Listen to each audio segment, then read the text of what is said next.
tourne les phares sur son visage, qu'il coagule, que tombent ses dents et ses doigts, que ses moignons pourrissent, et qu'on les coupe pour de nouveaux moignons, que lui échappe son sceptre et sa couronne, et qu'il s'éclate sur la pierre de sa bolle et s'éparpille en 1000 petits fragments. Qu'elle épouse le comte de Lester, qu'elle l'épouse, qu'il la déflore avec un couteau à égorger les cochons, un couteau émoussé, plein de terre et d'insectes, qu'il enfonce sa lame dans son sexe pour découper la barre qui en barre l'accès, et qu'après la lame, il enfonce son sexe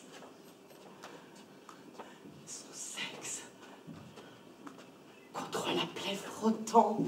son sexe lubrifié par le sang, et qu'il l'engrosse, qu'il la féconde, qu'il la pollinise de ronces et d'orties, qu'elle porte un enfant pendant 11 mois, qui sont 48 semaines et 333 jours, que pendant 333 jours durant, elle vomisse matin et soir. Elle vomisse de la bile et du sang, qu'elle met au monde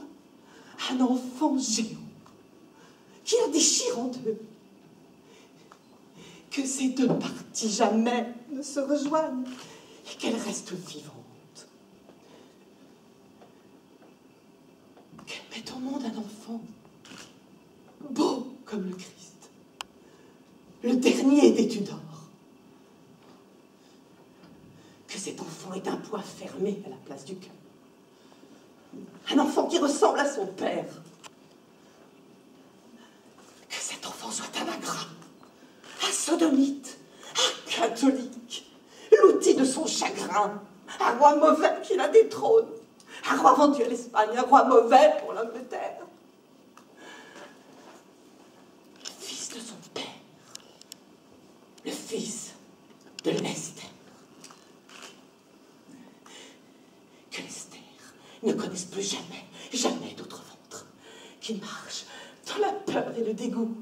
qu'il marche seul, malgré lui qu'il marche,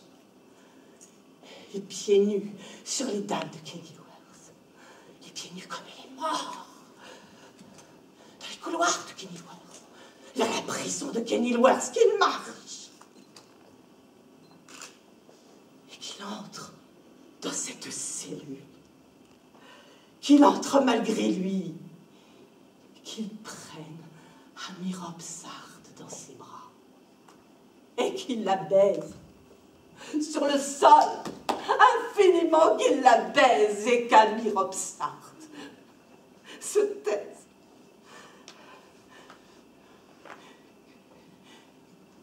Qu'Amir Sarde prenne son drap, qu'elle déchire en un long morceau étroit, qu'elle accroche au barreau, une extrémité au barreau et l'autre à son cou.